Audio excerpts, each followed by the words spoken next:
عزیزان گرامی وقار، اللہ تبارک و تعالیٰ کی عطا کردہ نعمتوں میں ہر نعمت ایسی ہے کہ جس کی دیکھ بھال اور جس کی حفاظت اس کے دینے والے خالق سے بہتر کوئی نہیں جانتا۔ آپ کو اللہ نے صحت عطا کی ہے، جسم عطا کیا ہے، تو وہی بہتر جانتا ہے کہ اس کی حفاظت کیسی ہو۔ روح دیا ہے اللہ نے آپ کو، تو روح کی حفاظت بھی اللہ ہی بہتر جانتا ہے، بلکہ کائنات کی ہر شے کو پیدا کرنے والا وہی خلاق ہے، اور وہ حفاظت کے طریقے بھی ہمیں خود سکھاتا ہے اور بتاتا بھی ہے۔ روزہ ایک اعتبار سے جسم کی تمام فاسد اور تمام تر بری بیماریوں کو ختم کرنے کا ذریعہ بھی ہے۔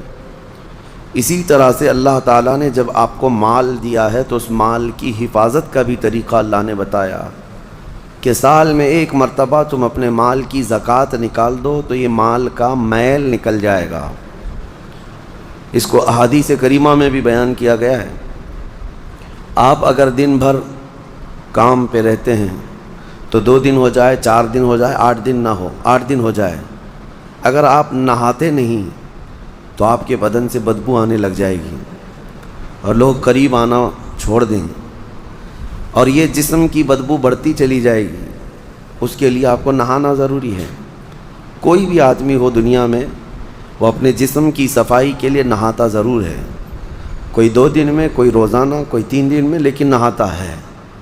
اسی طرح مال کو بہت دنوں تک اگر کوئی جمع کر کے رکھا ہے تو دنیاوی میل اس پر چڑھ جاتا ہے، اور اگر اس کو وہ نہیں پاک کیا تو اس مال کی بدبو اسے ڈس لیتی ہے، اور اس مال کی بدبو اسے بد اخلاق بنا دیتی ہے اور عیاش بنا دیتی ہے۔ جن لوگوں کے گھر میں زکوٰۃ کا 1 روپیہ بھی باقی رہا، گویا کہ ان کے مال میں پورا حرام پیسہ باقی رہا، اور حرام جب تک گھر کے اندر رہے گا اس کے خیالات بھی فاسد خیالات ہوں گے، اس کے اخلاق بھی گندے اخلاق کی طرح بڑھتے رہیں گے۔ میں آپ کو بتاؤں، کسی کے گھر کے سامنے سے آپ گزر رہے ہیں اور گھر کے اندر اگر کسی نے اگربتی جلائی ہے، بخور لگایا ہے، تو خوشبو باہر آ ہی جاتی ہے، گزرتے ہی پتہ چلتا ہے۔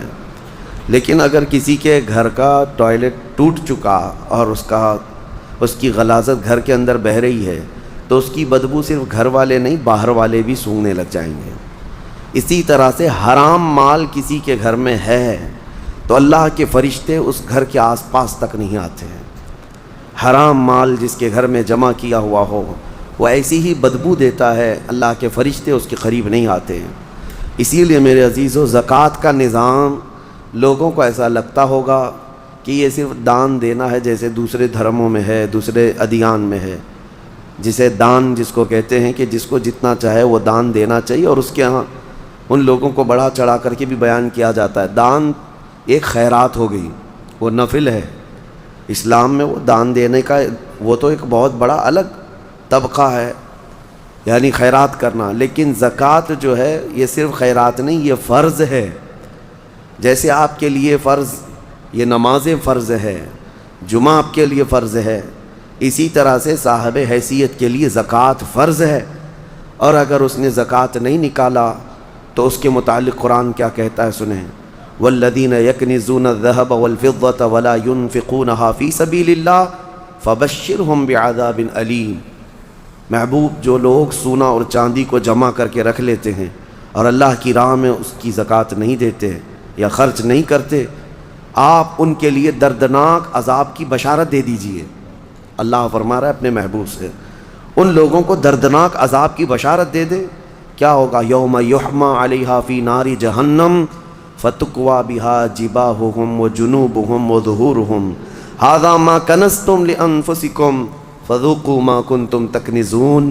اللہ فرماتا ہے جس دن آگ تپائی جائے گی، جہنم کی آگ تپائی جائے گی، بھڑکائی جائے گی، تو اس آگ کے ذریعے سے ان کی پیشانیوں کو داغا جائے گا، ان کے بازوؤں کو داغا جائے گا، ان کے پیچھے والے حصے کو داغا جائے گا اس گرم تپی ہوئی آگ سے، اور پھر اس سے کہا جائے گا ھذا ما کنزتم لانفسکم، یہ تو وہی ہے جو تو نے اپنے لیے خزانہ کر کے رکھا تھا، یہ وہی ساری چیزیں ہیں جو تو نے اپنے لیے سیف کر کے رکھا تھا۔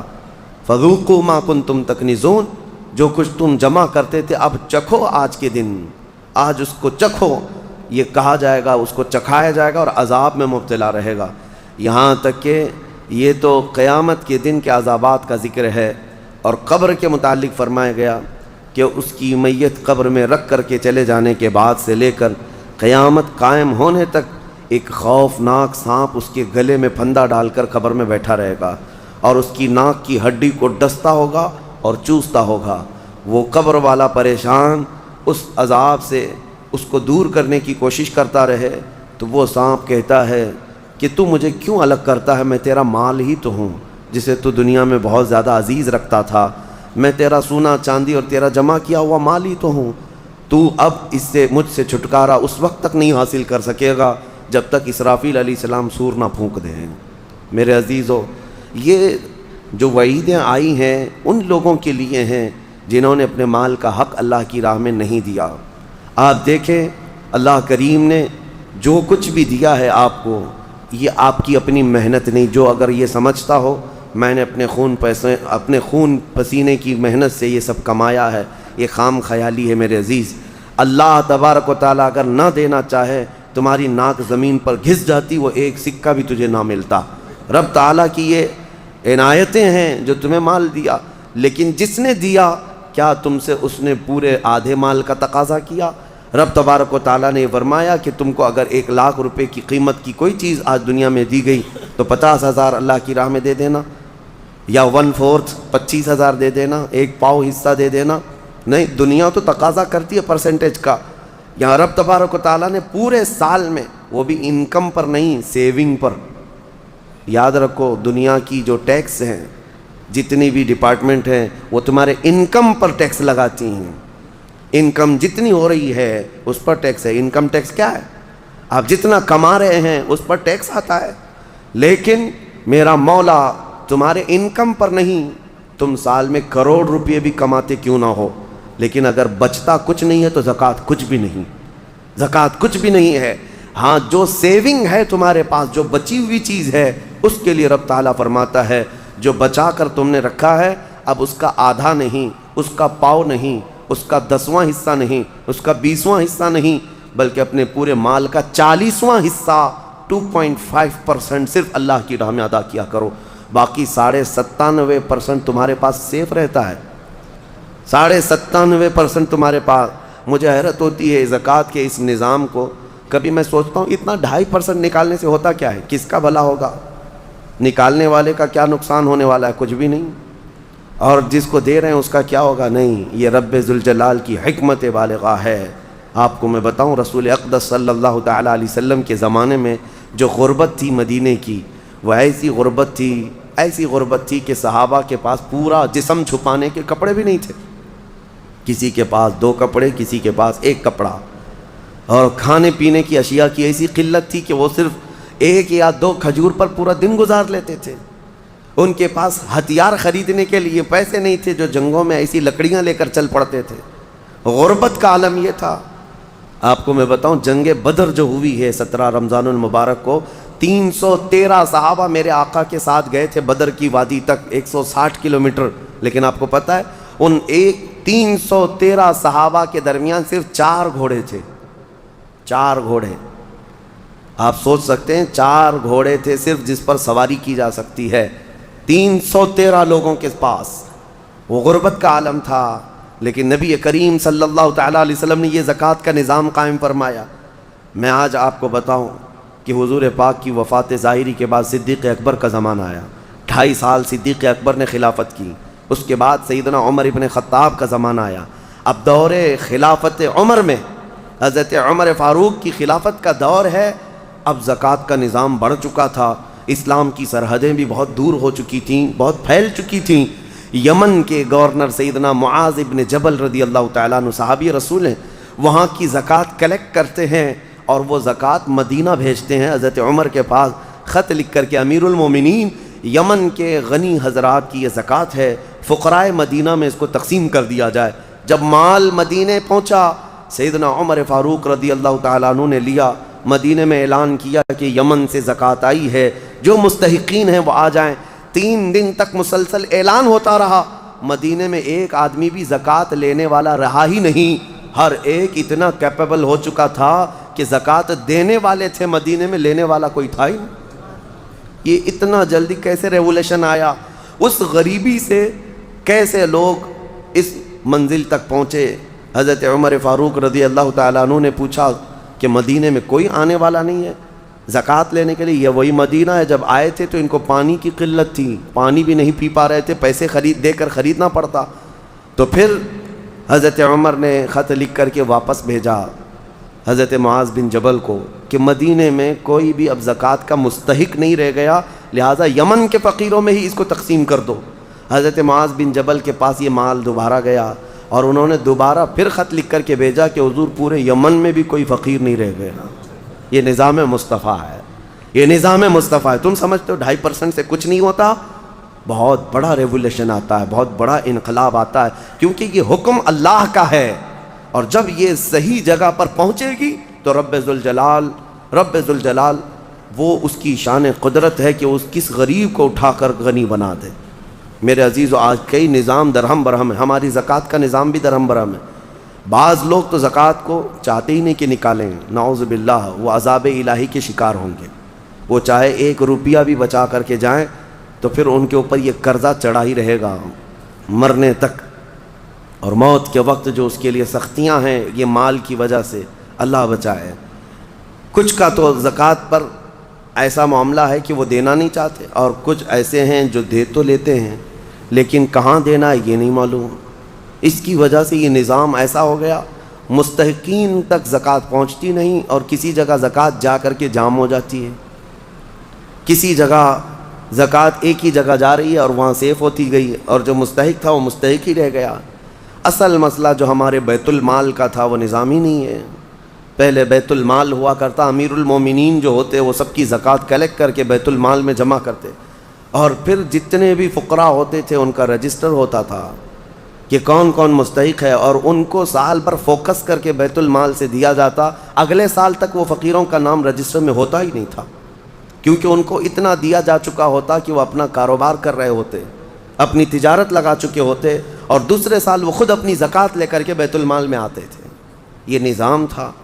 بہرحال عزیزان گرامی وقار، جتنا بھی ہمارے پاس اب بچا ہے نظام، اس میں اللہ رب العزت کے حضور جانے سے پہلے اپنے مال کو اس کی راہ میں اس کے حکم کے مطابق ادا کر دو، ورنہ جو عذاب الہی قارون کو آیا تھا، آپ کو پتہ ہوگا، قارون دنیا کا سب سے بڑا مالدار آدمی، اللہ تعالیٰ نے اس کو بے حساب دولت دی تھی۔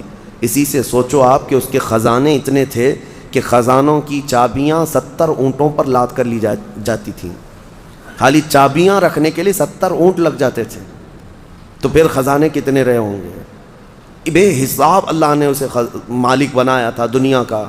لیکن جب زکوٰۃ کا حکم آیا حضرت موسیٰ علیہ السلام پر، تو اس نے آنا کانی شروع کی کہ ایسا اتنا مال چلا جائے گا، اتنے خزانے تو زکوٰۃ میں جا رہے ہیں۔ موسیٰ علیہ السلام نے اس کے لیے رعایت کی درخواست کی، تو رب تعالیٰ نے کتنی رعایت کی پتہ ہے؟ کہ قارون کے لیے زکوٰۃ اتنی کہ وہ 1000 میں 1 روپیہ دے، 1000 میں 1 روپیہ دے۔ آج آپ 100 میں 2.5 روپیہ دیتے ہیں، اور اتنے بڑے مالدار کو، کیونکہ رب تعالیٰ بہتر جانتا تھا، جب اس نے اس کا بھی کیلکولیشن کیا تو کئی خزانے زکوٰۃ میں نکل رہے تھے۔ اب اس کا دل نہیں مانا کہ اتنے میں خزانے کسی کو مفت میں یوں ہی دے دوں۔ مال ایک ایسی چیز ہے جب کسی کے دل پر یہ غلبہ کر جاتی ہے تو وہ اپنے باپ کو بھی نہیں تسلیم کرتا، نہ اپنے بیٹے کو تسلیم کرتا۔ اسی لیے میرے آقا صلی اللہ علیہ وسلم نے فرمایا، مال کے طلبگار کتے کی طرح ہیں۔ کتا جو ہے مردہ کھانے کے لیے جاتا ہے، پورا بیل کھا تو نہیں سکتا لیکن دوسرے کتے کو برداشت بھی نہیں کر پاتا، کھاتا تو نہیں ہے پورا، لیکن کوئی دوسرا کتا آئے تو بھونکنے لگے گا، دانت نکالے گا، اس کو چیخ مارے گا۔ یہ حدیث پاک میں مثال اللہ کے حبیب نے فرمائی ہے کہ دنیا کا طلبدار کتے کی طرح ہے، اور دنیا مردار ہے۔ اس مردار کو کھانے کے لیے جتنے جھپٹ پڑے ہیں وہ اپنے سگے بھائیوں کو بھی اپنے کاروبار میں برداشت نہیں کر پاتے، شریک اس کو پارٹنر برداشت نہیں کر پاتے۔ میں یہ عرض کر رہا تھا قارون کے متعلق، اس نے موسیٰ علیہ السلام پر زنا کی تہمت لگانے کا ارادہ کر لیا کہ میں ان کو ڈیمیج کر دوں گا تاکہ پوری قوم میں ان کی امیج گر جائے، ختم ہو جائے۔ لیکن موسیٰ علیہ السلام پر وہ تہمت لگا نہ سکا. جس عورت کو اس نے پیسے دے کر خریدا تھا وہ عورت بول پڑی کہ مجھے قارون نے اتنے پیسے دیے موسیٰ پر تہمت لگانے کے. حضرت موسیٰ علیہ السلام کو جلال آیا. آپ نے صرف اتنا حکم کیا کہ اے زمین قارون کو نگل جا. زمین پھٹ گئی, قارون اندر جانے لگا. عذاب کو اپنی آنکھوں سے دیکھنے کے بعد بھی مال کا جو حریص ہوتا ہے, لالچی ہوتا ہے, اس کی طلب کیا رہ جاتی ہے پتہ ہے؟ اس وقت جب زمین اسے نگل رہی ہے وہ موسیٰ علیہ السلام سے یوں کہتا ہے, اے موسیٰ تم مجھے دھسا کر میرے خزانوں پر قبضہ کرنا چاہتے ہو, میرے مال پر تم قابض ہونا چاہتے ہو؟ موسیٰ علیہ السلام نے کہا, اے زمین رک جا, ٹھہر جا. وہ جتنا دھسا تھا وہیں رکا. پھر آپ نے حکم فرمایا زمین اس کے پورے خزانوں کو نگل جا. زمین پھٹ گئی اور ایسے اس کے خزانے ریت بن گئے, پورے دھس گئے. آج بھی وہ مصر میں بحیرہ قارون نام سے فیوم کی ایک جگہ میں موجود ہے. ایک سمندر کی طرح دکھتا ہے جس پر پورا پانی ہے آج, جہاں اس کے خزانے غرق کر دیے گئے تھے. اور اس کے بعد پھر موسیٰ علیہ السلام نے حکم دیا زمین اس کو بھی نگل جا. وہ ہمیشہ کے لیے زمین بوس ہو گیا, ختم ہو گیا. اور اس کا ذکر قرآن پاک میں بھی اللہ تعالیٰ نے فرمایا, وَآتَيْنَاهُ مِنَ الْكُنُوزِ, ہم نے اس کو خزانے دیے تھے. لیکن اللہ کی راہ میں جب دینے کی بات آئی تو پھر دل پسیج گیا, اور دل کے اندر نہ جانے کیسے کیسے خیالات آئے کہ میں نہیں دوں گا. آج جس کو مال کی محبت غالب ہو گئی اس کا حشر قارون کے ساتھ ہوگا قیامت کے دن. وہ قارون کے ساتھ اٹھایا جائے گا. میرے عزیزو, مال دینے سے کبھی کم نہیں ہوتا. میں آپ کو بتاؤں 1400 سال کے بعد بھی آج بھی مدینہ طیبہ میں حضرت عثمان غنی کا اکاؤنٹ چل رہا ہے. پتہ ہے آپ کو, ان کے نام کی آج بھی ہوٹل ہے, وقف عثمان بن عفان. ان کا خریدا ہوا کنواں آج بھی موجود ہے مدینے میں. ان کے پیسے ابھی ختم نہیں ہوئے, ان کے پیسوں سے میونسپلٹی کا خرچہ آج بھی نکالا جاتا ہے مدینے کا. 14 صدیاں گزر گئی لیکن مال ابھی تک ختم نہیں ہوا. عثمان ابن عفان رضی اللہ تعالیٰ عنہ کا سنا ہے کہ ان کا کھاتا بھی چلتا ہے اور اس کو ہمیشہ ترقی دی جاتی رہتی ہے. میں یہ پوچھنا چاہتا ہوں میرے عزیزو, اللہ کی راہ میں دینے والے وہ عثمان ابن عفان جن کے لیے میرے آقا صلی اللہ علیہ وسلم نے دعا کی تھی. جب جیش العسرہ جنگ تبوک میں جا رہے تھے, نبی پاک صلی اللہ تعالیٰ علیہ وسلم نے اعلان فرمایا, کوئی ہے جو اللہ کی راہ میں اپنا مال خرچ کرے؟ حضرت عثمان غنی رضی اللہ تعالیٰ عنہ نے اعلان کیا, 1000 اونٹ میری جانب سے اور اتنا ہی ساز و سامان. پھر دوسری بار حضور پاک صلی اللہ علیہ وسلم نے اعلان فرمایا, اور کوئی ہے؟ حضرت عثمان غنی دوبارہ اٹھتے ہیں اور کہتے ہیں 1000 اونٹ میری جانب سے اور اتنا ہی ساز و سامان. تیسری بار میرے آقا صلی اللہ علیہ وسلم نے پھر اعلان کیا, کوئی اور اللہ کی راہ میں وقف کرے گا؟ حضرت عثمان غنی پھر اٹھتے ہیں اور کہتے ہیں 1000 اونٹ اور میری جانب سے. ایک محفل میں 3000 اونٹ ساز و سامان کے وقف کرنا. اور اس کے بعد میرے آقا نے فرمایا, اب عثمان کو جنت میں جانے سے کوئی چیز روک ہی نہیں سکتی. جنت واجب کر لیا انہوں نے اپنے اوپر. میں کیلکولیشن کے اعتبار سے آپ کو ایک تخمینہ اندازاً بتاؤں. اس زمانے میں جو حضرت عثمان غنی نے ایک محفل میں وقف کیا تھا حضور پاک کے ایک فرمان پر, ایک محفل میں جو دیا تھا, آج کے حساب سے جب اس کو ٹیلی کیا جائے اور کیلکولیٹ کر کے اس کی آج کی قیمت لگائی جائے تو تقریباً 116 کروڑ روپے کی قیمت ہوتی ہے. 1 ارب 16 کروڑ آج کے دور کے اعتبار سے. وہ اونٹ, وہ ساز و سامان, وہ ساری چیزیں, ہے کوئی جو فرمان مصطفیٰ پر 120 کروڑ اپنا یوں ہی لگا دے اللہ اور اس کے رسول کے نام پر؟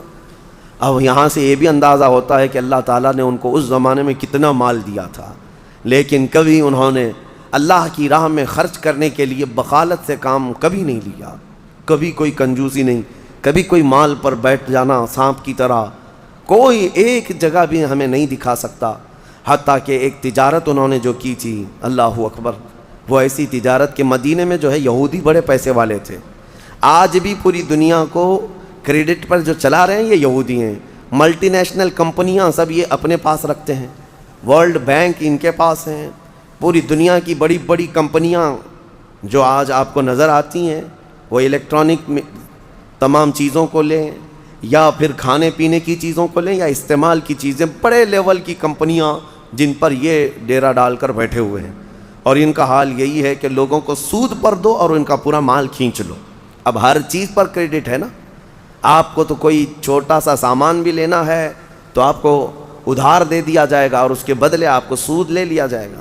یہودیوں کے یہ فطرت میں برسوں سے ہے، آج سے نہیں، پوری دنیا کو یہ نوٹ پر لا کر کھڑا کی ہیں۔ پہلے نوٹ یہ پیسے نہیں تھے، یہ جو کاغذ کی نوٹ آج آپ دیکھتے ہیں، یہ اگر حکومت نے کہہ دیا کہ آج سے اس کی ویلیو نہیں تو کل سے تو اس کو کچرا اٹھانے کے بھی کام میں نہیں آئے گی، اس نوٹ کی قیمت کچھ نہیں ہے، صرف گورنمنٹ مانتی ہے کہ اس کی اتنی مالیت ہے تو ہم بھی چلا لیتے ہیں، ورنہ فی نفسی ہی اس نوٹ کی کوئی ویلیو نہیں۔ پہلے جو سکے ہوتے تھے وہ سونے اور چاندی کے ہوا کرتے، حکومت آئے جائے لیکن سونے کی اپنی قیمت تو ہوتی تھی، کوئی حکومت چلی بھی جائے سونے کے سکے آپ کے پاس ہیں، چاندی کے سکے آپ کے پاس ہیں، بس اس کا نقشہ ہی تو مٹانا ہے، میلٹ کر کے دوسرا بنا لیتے ہیں۔ لیکن انہوں نے پوری دنیا سے یہ درہم و دینار کو ختم کیا اور نوٹ پہ لا کر کھڑا کیا۔ اس کی وجہ یہی تھی کہ نوٹوں کے ذریعے سے ان کو اتنا مالدار بنا جائے، اچانک ایک دن جیسے یہاں اعلان ہوا تھا کہہ دیا جائے کہ نوٹوں کی کوئی ویلیو نہیں ہے، سب کے سب فقیر ہو جائیں گے، سب کے سب فقیر، کسی کے پاس کچھ نہ رہے۔ اس زمانے میں مدینہ طیبہ میں یہ یہودی یوں کرتے تھے کہ جو تجارت کا قافلہ ملک شام سے آتا تھا مدینے میں مال بیچنے کے لیے، تو یہ مدینے سے کچھ میل دور جا کر کے پورا مال خرید لیتے تھے اور خرید کر کے مدینے میں لا کر کے اس کو جمع کرتے، پھر 8-10 دن کے بعد اس مال کو ڈبل ٹبل نہیں پتہ نہیں کتنے کتنے داموں سے یہاں مدینے والوں کو بیچتے تھے، بہت مہنگی چیزیں یہاں مدینے میں بیچتے، لوگ مجبوراً وہ سامان خریدتے۔ ایسے حالات تھے۔ ایک بار ہوا یہ کہ حضرت عثمان غنی کو جب یہ چیزیں ان کی حالتیں معلوم تھیں تو قافلہ ملک شام سے تجارت کا آ رہا تھا، ابھی بہت دور تھا، حضرت عثمان غنی نے جا کر پورا قافلہ خرید لیا، پورا مال خرید لیا، اور خرید کر کے جب مدینے آئے یہودیوں کو پتہ چلا کہ ہم تو لیٹ ہو گئے ہیں، اب پھر سب کے سب دوڑے دوڑے آئے حضرت عثمان غنی کے پاس، دیکھو تمہارا تو یہ کام ہے نہیں، ہم برسوں سے یہ کام کر رہے ہیں، تم اپنا یہ مال بیچ دو۔ حضرت عثمان غنی نے کہا میں نے خریدا ہے، اب میں بیچوں گا، میں تجارت کے لیے لیا ہوں۔ کہا ٹھیک ہے تجارت، تم نفع کما لینا، کتنے میں لیے تھے اس کا ڈبل ہم سے لے لو، جتنے میں لیے تھے اس کا ڈبل ہم سے لے لو، یعنی اگر تم نے 1 لاکھ کی یہ پوری مالیت کا قافلہ خریدا ہے تو ہم سے 2 لاکھ لے لو۔ حضرت عثمان غنی نے کہا کہ میں اتنے کم نفع میں نہیں بیچوں گا اپنا مال، تو پھر وہ بحث و مباحثے کے بعد بڑھاتے ہیں، اچھا 2 گنا لے لو، 1 لاکھ روپے کی قیمت کا ہے تو ہم سے 3 لاکھ روپے لے لو، 2 نہیں 3 لاکھ روپے لے لو۔ حضرت عثمان غنی نے کہا نہیں میں اتنے کم نفع میں نہیں بیچوں گا، پھر بحث ہوتی رہی، 3 گنا پر آئے۔ اب اسی سے اندازہ لگاؤ کہ وہ 3 گنا حضرت عثمان غنی سے خرید رہے ہیں تو پھر مدینے والوں کو کتنوں میں بیچیں گے؟ تو حضرت عثمان غنی اس پر بھی انکار کر گئے کہ نہیں میں 3 گنا زیادہ پہ بھی مال نہیں بیچوں گا، مجھے اور نفع چاہیے، اور نفع چاہیے، میں تو زیادہ نفع کے لیے اس کو خریدا ہوں۔ وہ بحث کرتے کرتے کرتے شام ہو گئی اور 5 گنا تک آ گئے اور دھمکی دینے لگے کہ ہم نے اتنے نفع میں تمہارے مال کی بولی لگائی کہ اب دوسرا کوئی تمہارا مال خریدے گا ہی نہیں۔ حضرت عثمان نے کہا مجھے کچھ فرق نہیں پڑتا، مجھے کچھ نہیں فرق پڑتا۔ تو جاتے جاتے کسی یہودی نے کہا 10 گنا زیادہ پہ دے دو گے؟ 1 لاکھ کا مال 10 لاکھ میں دے دو گے؟ حضرت عثمان غنی نے کہا جاؤ تم اپنے گھر، میں اتنے کم نفع میں نہیں بیچنے والا۔ یہ کیا بات ہوئی؟ بہت باتیں بنائی حضرت عثمان غنی کے خلاف یہودیوں نے۔ اس کے بعد 1 دن گزرا تھا، مدینے کے ایک میدان میں پورے قافلے کا غلہ، تجارت کا مال سب اتار دیا گیا۔ حضرت عثمان غنی رضی اللہ تعالیٰ عنہ مدینے میں آئے اور عام اعلان کیا جس کو جس مال کی ضرورت ہے وہ اس میدان میں آئے اور مفت میں لے کر چلا جائے، جس کی جو ضرورت ہے۔ حضرت عثمان غنی کے اس اعلان پر غربائے مدینہ، فقرائے مدینہ ٹوٹ پڑے، جن کو جس غلے کے اناج کی ضرورت تھی وہ بھر بھر کر لے کر چلے گئے۔ شام ہوئی تو یہودی آئے اور پوچھنے لگے عثمان یہ کیا کیا تم نے، یہ کیا کیا تم نے؟ ہم 10 گنا زیادہ پر مال خریدنا چاہتے تھے اور تم نے اونے پونے پتہ نہیں مفت میں کیوں بانٹ دیا؟ حضرت عثمان نے کہا میں نہیں کہتا تھا کہ میں زیادہ نفع چاہتا تھا، تم اتنا نفع نہیں دے سکے، کہا تم تو مفت میں دیے۔ کہا کس نے کہا؟ جھوٹ بات ہے، میں نے مفت میں دیا، میں نے اللہ کے ہاتھ 70 گنا زیادہ فائدے میں بیچا ہے، 70 گنا فائدے میں نے بیچا ہے اپنا مال، اور وہ بھی میرا خریدار خلاق کائنات رب العالمین ہے جو وعدہ خلافی نہیں کرتا۔ یہ عثمان غنی کا یقین اور توکل تھا اپنے رب کی ذات پر، کیونکہ قرآن میں اللہ نے فرمایا مثل الذین ينفقون اموالهم فی سبیل اللہ کمثل حبۃ انبتت 7 سنابل فی کل سنبلۃ 100 حبہ۔ انہی کی شان میں یہ آیتیں نازل ہوئی تھی، حضرت عثمان کی شان میں یہ آیتیں نازل ہوئی۔ اللہ فرماتا ان لوگوں کی مثال جو اللہ کی راہ میں دیتے ہیں ایسے ہی ہے جیسے کسی نے پھلیوں کی ایک بیج بوئی زمین پر. پھلی جانتے ہیں جس میں لمبی لمبی پھلیاں ہوتی ہیں. اللہ تعالیٰ فرماتا ہے پھلیوں کا بیج کسی نے بویا اور پھر جب وہ پودا اگایا تو اس پودے میں 70 بالیاں نکلیں، 70 پھلیاں نکلیں، اور ہر پھلی میں 100 بیج. ہر پھلی میں 100 بیج. ایک بیج ڈالا تھا، 70 پھلیاں نکلیں اور ہر پھلی میں 100 بیج. اللہ فرماتا ہے کہ اس کا مطلب یہ ہوا کہ ایک بیج ڈالا تو 70 پھلیاں نہیں آئیں بلکہ 700. اور اللہ تبارک و تعالیٰ فرماتا ہے اس سے بھی زیادہ رب تبارک و تعالیٰ دینے پر قادر ہے. 700 نہیں، 7000، 70,000، اس سے بھی زیادہ دینے پر رب ذوالجلال قادر ہے. عزیزان گرامی وقار، ہم نے اس نظام کو یوں سمجھ لیا ہے کہ ایک فیشن ہے، برسوں سے چلا آ رہا ہے. کچھ لوگ جو ہے کچھ ٹاول بانٹ دیے، کسی کو لنگیاں بانٹ دیے، کسی کو ٹوپیاں بانٹ دی اور سمجھتے ہیں زکوٰۃ ہو گئی، زکوٰۃ ہو گئی. اور کچھ عورتوں کو کپڑے بانٹ دیے، کچھ جگہ پر جو ہے کسی کو افطار کٹ دے دیا، یہ زکوٰۃ ہو گئی. کچھ چیزوں کا دکھاوا کر لینے سے زکوٰۃ نہیں ہوتی. زکوٰۃ کا مال پورا کا پورا حساب کرو، حساب کے ساتھ نکالو اور مستحق تک پہنچاؤ. یا اگر کسی کو وکیل بناتے ہو اپنی زکوٰۃ کا تو پھر اس وکیل کے ذریعے سے مستحق تک اس مال کو پہنچاؤ. آپ کو میں ایک بات بتا دوں، رب ذوالجلال تمہیں دنیا میں بھی کبھی شرمندہ ہونے نہیں دے گا اور آخرت میں بھی. بنی اسرائیل کی ایک خاتون کے متعلق میں گفتگو کو یہاں لا کر کے آپ کے سامنے عرض کرتا ہوں کہ ایک عورت، ایک لڑکی تھی، جوان دوشیزہ تھی. اس کا باپ بڑا کنجوس تھا، بخیل تھا، اور لڑکی بڑی دیالو سخی. ایک بار اس کے گھر فقیر آیا تو اس نے قیمتی چیز اٹھا کر کے اس لڑکی نے دے دیا جو اس کے باپ کو بڑی پسندیدہ تھی اور وہ بہت اس کی حفاظت کرتا تھا. وہ قیمتی چیز تھی، اس لڑکی نے اٹھا کر ایک فقیر کی جھولی میں ڈال دیا. فقیر تو ناچتا خوش ہوتا چلا گیا. باپ کو جیسی پتہ چلا اس کی تو آگ لگ گئی بدن. پہلے سے تھا بخیل، خرچہ کرتا نہیں تھا، اور اس پر یہ کہ گھر کی سب سے قیمتی چیز لڑکی نے اٹھا کر دی. غصے میں آیا اور اپنی بیٹی کا ہاتھ کاٹ دیا. ہاتھ کاٹ دیا. یہ ظالم تھا. کہا کہ تو نے اٹھا کر دیا کیسے؟ بہرحال بات آئی گئی ہو گئی، جوان ہو گئی. اس کی شادی کی بات تھی، خوبصورت بہت تھی لیکن ہاتھ نہیں تھا، ہاتھ نہیں تھا. بہرحال ایک بہت مالدار گھرانے کا ایک نوجوان، اس زمانے کا شہزادہ تھا، اس کو یہ لڑکی پسند آ گئی لیکن ہاتھ دکھایا نہیں. جب لڑکی کی پسند چل رہی تھی یا لڑکے کی منہ دکھائی چل رہی تھی تو اس نے ہاتھ اندر چھپا رکھا تھا، کیونکہ دکھائیں گے تو عیب ہے اور جلدی کوئی شادی نہیں کرے گا.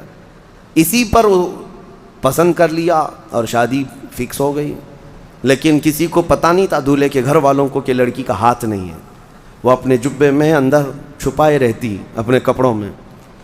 پھر چند دنوں کے بعد جب شادی ہوئی، گھر پہنچے، دلہن کو لے جا کر کے وہ اپنے گھر سجا سنوار کر لائے. اس کی بڑی ارمان تھی، بڑی خوبصورت عورت میرے گھر آ رہی ہے. اخلاق کی بھی اچھی تھی، سیرت کی بھی اچھی، صورت کی بھی اچھی. لیکن رات کو جب دسترخوان پر بیٹھتے ہیں، اب ہاتھ تو تھا نہیں، سب کے سامنے کھانا تو ہے اور سیدھا ہاتھ غائب ہے. کیسے نکالے ہاتھ؟ بائیں ہاتھ سے کھائے تو لوگوں کو پتہ چلے. وہ خاموش بیٹھی رہی. اب اسے اندازہ ہونے لگا کہ میرا یہ عیب کھل جائے گا، میں کب تک اس کو چھپا کر کے رکھوں گی؟ کب تک؟ میرے گھر کی ماں اور میرے گھر کی عورتوں کے کہنے پر اب تک چھپائی رہی، لیکن اب کب تک چھپاؤں؟ اس کی آنکھوں میں آنسو آ گئے. پھر اس کے بعد لوگوں کا اصرار بڑھتا گیا کہ چلو کھاؤ، کھانا تو شروع کرو. اس کے دولہا، اس کے شوہر جو نئے نئے ابھی شادی والا تھا، اس نے کہا کہ میری رفیق حیات، ہاتھ نکالو اور کھانا شروع کرو. ہاتھ نکالو. ہاتھ نکالنے کو تیار نہیں. ہاتھ نکالے تو کیسے؟ ٹوٹا ہوا ہاتھ ہے، میری شادی ٹوٹ جائے گی. وہ رو رہی تھی. اچانک غیب سے آواز آئی کہ اے میری بندی، تو ہاتھ نکال، تیرا ہاتھ سلامت ہے. اس نے جب ہاتھ نکالا تو اس کا ہاتھ پورا کا پورا سلامت تھا، اور اس نے دسترخوان سے کھانا اٹھایا اور کھانے لگی. حیرت میں وہ رو پڑی، سجدے میں گر پڑی. اس وقت جو اللہ کے نبی تھے ان کے پاس گئی اور ماجرا بیان کیا. اللہ کے نبی نے کہا کہ رب تعالیٰ یہ فرماتا ہے ہم اس ہاتھ کو کبھی شرمندہ اور ذلیل ہونے نہیں دیتے جو ہمارے راہ میں اٹھا کرتا ہے، جو ہمارے راستے میں اٹھا کرتا ہے، اس ہاتھ کو ہم ذلیل ہونے نہیں دیتے. اللہ ہم سب کو وہ ہاتھ عطا فرمائے جو رب ذوالجلال کے راستے میں اٹھا کرے۔ آج بہت سارے لوگ تمہارے انتظار میں ہیں، اللہ نے اگر کچھ دیا ہے تو ان غریبوں کے حلق تر کرو جن کے ہاں آج کوئی چیز نہیں پہنچ پاتی۔ میرے عزیزوں، پیشہ ور فقیروں کو بانٹنے کی میں بات نہیں کر رہا، آج بہت سارے ایسے لوگ ہیں جن کے ہاں افطار بھی نہیں ہے۔ ہم نے سنا اور ہماری طرف سے جو ہو سکتا ہے، ترکی میں، شام میں، یمن میں جو لوگ خدمات کر رہے ہیں، اللہ ان کو سدا سلامت رکھے۔ لیکن کئی گھر ایسے ہیں جو پانی پہ سحری کر رہے ہیں اور پانی پہ افطاری کر رہے ہیں، اس کے علاوہ ان کے پاس کوئی چیز نہیں، کوئی چیز نہیں۔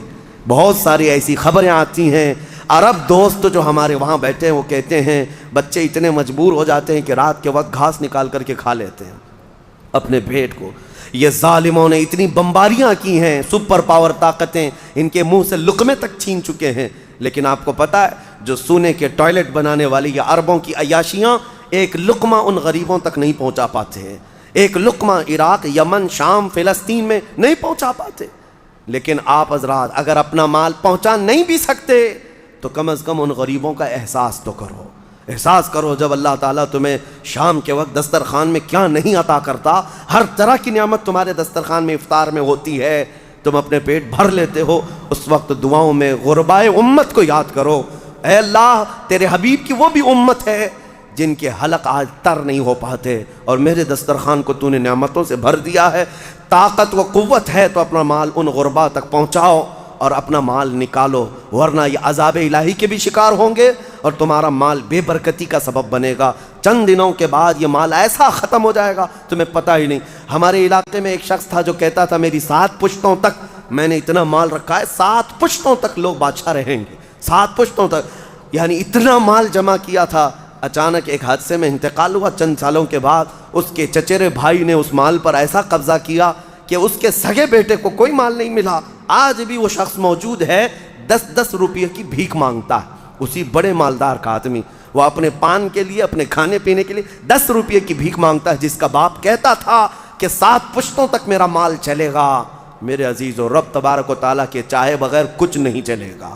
آؤ اللہ رب العزت کی بارگاہ میں دعا کرتے ہیں کہ مولا کریم ہمیں دنیاوی مال اور حرص سے محفوظ فرمائے، اور رب قدیر ہمیں اس کی بارگاہ میں جانے کے وقت پاک و صاف اور ستھرا چہرہ لے کر جانے کی توفیق عطا فرمائے۔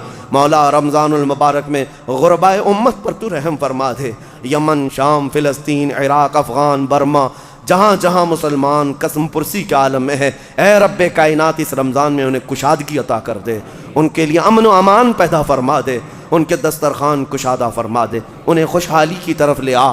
اے اللہ، تیرے حبیب کی امت جو بلک رہی ہے اس کی تو دستگیری فرما۔